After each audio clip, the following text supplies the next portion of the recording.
Okay, just to let you be aware, I'm trying out this new version of the sandbox. This is kind of a local version, and I will probably make this available to you so that you can, um, right now you can do uh, upload stuff to the sandbox or type code into the sandbox, but then you have to be online in order to work with it. And this is a local version. So I'm just doing this. I'm not, as you can see here, I'm not online. So I just wanted to try it out. This is fairly straightforward. It's cool though. This is using the canvas to create um, a linear gradient. And so let's just go over the elements here. So we have the canvas defined. This is part of your sample code.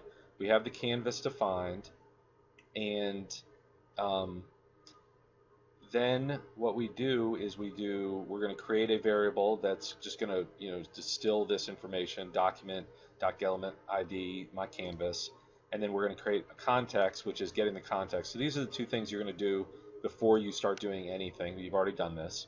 And then what we're going to do is define a gradient, GRD, um, and then we're doing the context and create a linear gradient, and then we're going to send it four um, variables. And this is where this is uh, the XY start of the gradient, and the XY end of the gradient.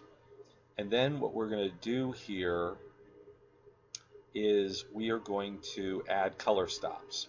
Okay, and so when we add a color stop, if you'll just remember, we're going to uh, this is the way you do. You're going to say, for this gradient, I want to add a color stop, uh, and basically what you're saying is how far along the width do you want to start. So right at 0, you're starting at blue, you see here, and then about halfway through, you're going to start converting into red, and you see then it's going to go purple and red, etc.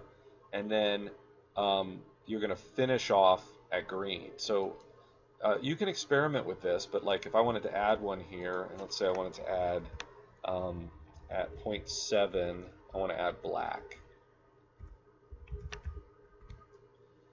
And let's see if this works. So you can see here I can change it.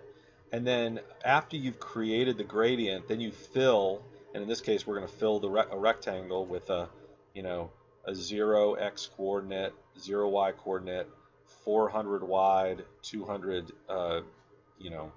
long or high or what have you. And we can make this bigger or smaller. I'll just change that just to show you. But you've just been doing this, so. Oh wait, that didn't look like that changed. So maybe. Huh, okay. That's interesting. The gradient changed, but that didn't change. Why would that not change? It may be because of the size of the canvas. You see the canvas is too small, so it doesn't really matter. If I had made that smaller, it would work, but it's not going to get any bigger than the size of my canvas. Yeah, so that's it.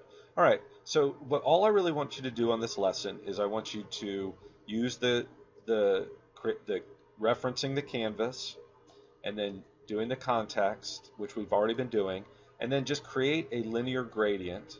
This is the method, and you're going to send it these four variables, and on your assignment it will remind you what those four variables stand for. And then in the gradient you create a color stop, and that just tells you when do you want that gradient to happen. So let's see what would happen if I just don't have any color stops.